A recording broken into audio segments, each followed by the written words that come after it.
Quand j'étais enfant, je me souviens des soirs où maman nous préparait à manger et que nous attendions le retour de papa avec mes 4 frères et sœurs.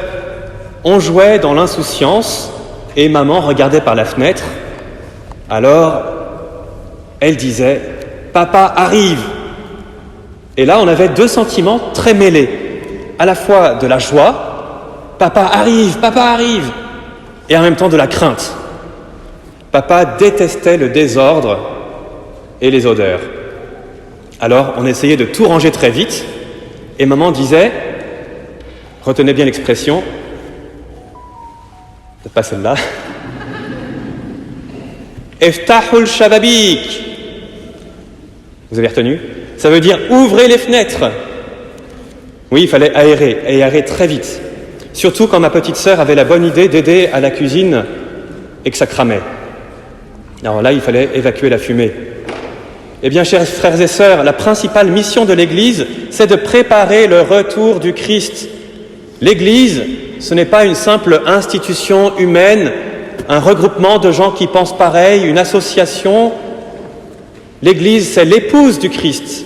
Et elle crie à ses enfants et au monde, « Le Christ arrive ! Le Christ arrive ! Vite, ouvrez les fenêtres et mettez de l'ordre. Ouvrez les fenêtres à l'Esprit Saint. » L'Esprit Saint, c'est le souffle de Dieu. Et mettez de l'ordre dans vos vies. Et dans l'Évangile que nous venons d'entendre, le Christ nous parle de tous les désordres qui vont précéder la fin du monde. Car oui, il y aura bien une fin du monde. Je vous en parlerai un peu plus précisément dans 2 semaines. Et Jésus dit, vous entendrez parler de désordre, mais ce ne sera pas aussitôt la fin.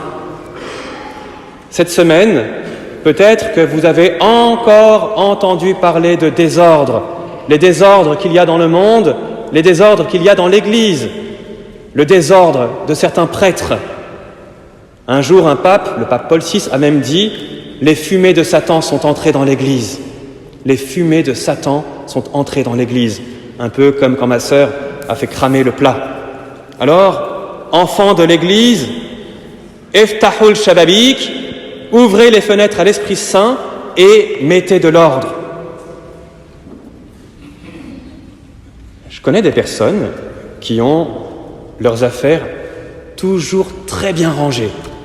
Des dossiers, des étiquettes sur les dossiers, des petites pastilles de couleur, des intercalaires.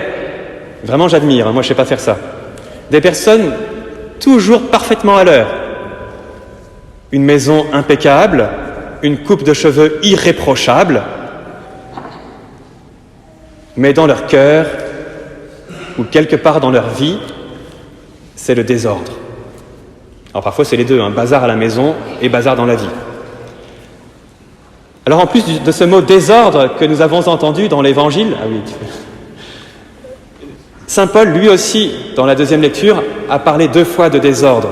Il le dit, « Nous n'avons pas mené parmi vous une vie désordonnée » et un peu plus loin, « J'entends que certains parmi vous vivent une vie déréglée, affairée, sans rien faire. » C'est le même mot, désordonné, déréglé.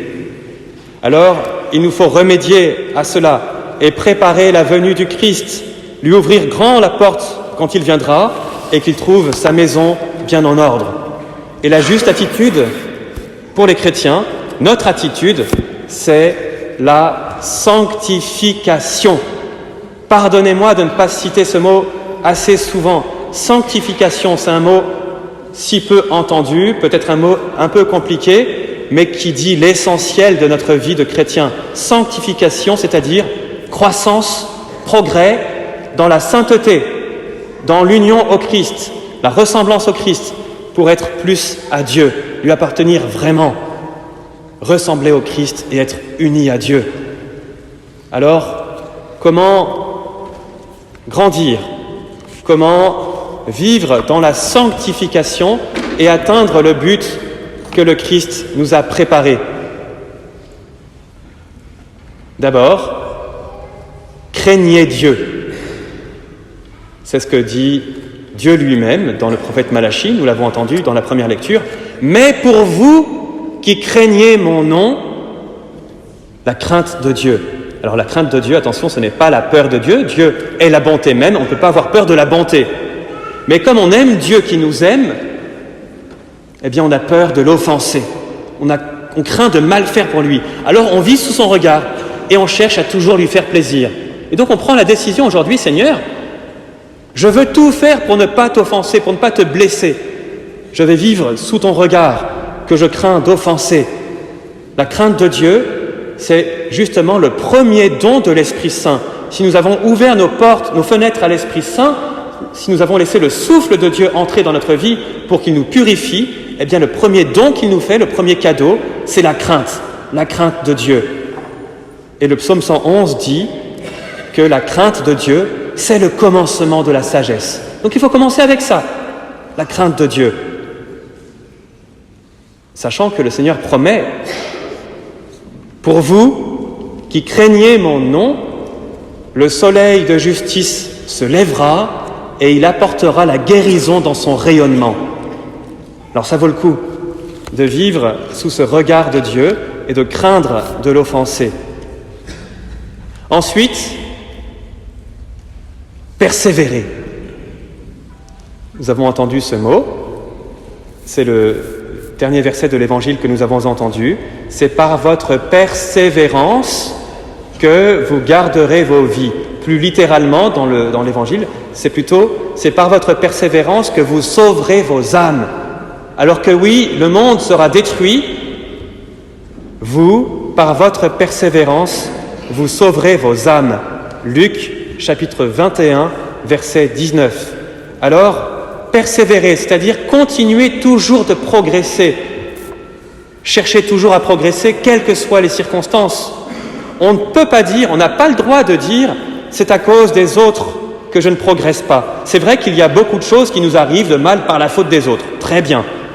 Mais notre progrès, ça dépend exclusivement de nous.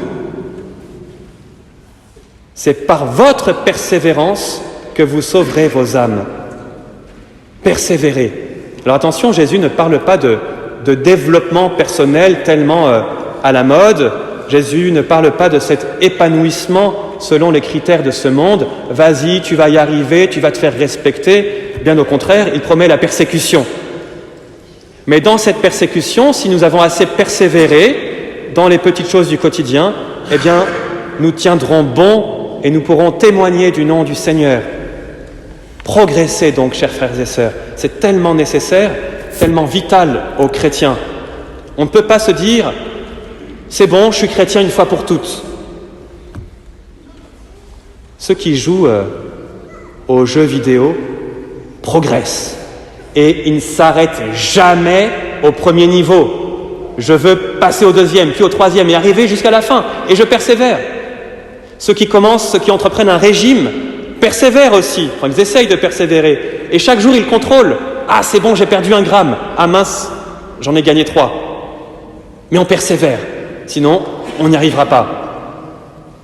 Et donc, on laisserait ceux qui jouent aux jeux vidéo persévérer, ceux qui entreprennent un régime persévérer, et nous, rester au premier niveau de la vie chrétienne. C'est bon, je fais pas trop de gros péchés. C'est ça la vie chrétienne. C'est bon, je fais pas trop de gros péchés. Malheureux sommes-nous si c'est ça. Non, si nous avons laissé le souffle de l'Esprit Saint entrer dans nos vies, il nous faut encore persévérer et chaque jour mettre encore plus d'ordre pour ressembler davantage au Christ, notre Seigneur et notre Sauveur. En principe, si vous êtes arrivé à l'heure à la messe, vous avez eu cette feuille, si ça s'est bien passé, sinon vous la prendrez en sortant. Une petite feuille qu'on peut appeler... Voilà, je dois m'arrêter, c'est ça? Non, je continue. Qu'on peut appeler fiche de persévérance ou carnet de sanctification. Voilà. Il y a sur cette feuille 6 grandes colonnes qui sont 6 mois, et dans chaque colonne, il y a 6 petites colonnes dans lesquelles vous allez écrire vous-même 6 efforts. 6 efforts. Et dans chaque ligne, donc qui sont chaque jour du mois, vous allez évaluer vos efforts chaque jour.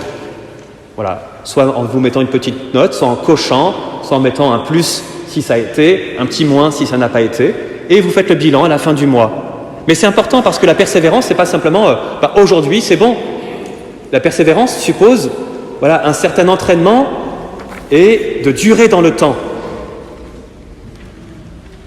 S'il le faut, choisissez les mêmes efforts pendant 6 mois, parce qu'il faut tenir et tenir encore. Je vous propose quelques petits efforts, et ensuite, cette feuille, donc, vous la découpez, mois par mois, vous la mettez dans votre missel ou dans votre Bible. Et donc, quelques efforts. Par exemple, lire la Bible tous les jours 5 minutes. Appeler un parent âgé ou une personne seule. Réduire le café. Réduire la télé ou les écrans. Rendre un service. Respecter le code de la route. Sourire. Ne pas râler. Moins se moquer. Enfin voilà, chacun se connaît et sait dans quels efforts il doit progresser. Je ne parle même pas des péchés qu'il faut éviter, ça c'est normal. Mais une fois qu'on évite le péché, dans quel domaine je dois encore progresser? Voilà, donc vous prenez la feuille en sortant et vous faites l'exercice. S'il n'y en a pas assez ou si vous avez épuisé votre feuille, vous envoyez un mail au secrétariat paroissial et je vous leur enverrai. Vous aurez qu'à l'imprimer à la maison. Voilà. Petit défi. La semaine dernière, je vous proposais le défi de parler de la mort à quelqu'un. J'espère que vous l'avez fait. Moi, je l'ai fait. C'était très enrichissant. Eh bien, pour la semaine prochaine, parlez de la fin du monde. Voilà, ne laissez pas ce sujet réservé aux témoins de Jéhovah. Parlez de la fin du monde. Voilà, demandez aux gens, est-ce que tu as peur de la fin du monde? Oui. Comment veux-tu être au moment où le monde finira? Est-ce que tu penses que c'est pour bientôt? Voilà, parlez-en tout simplement. Ouvrez la discussion. Et puis, on en reparlera, nous, pendant le temps de l'Avent. Au nom du Père, et du Fils, et du Saint-Esprit. Amen.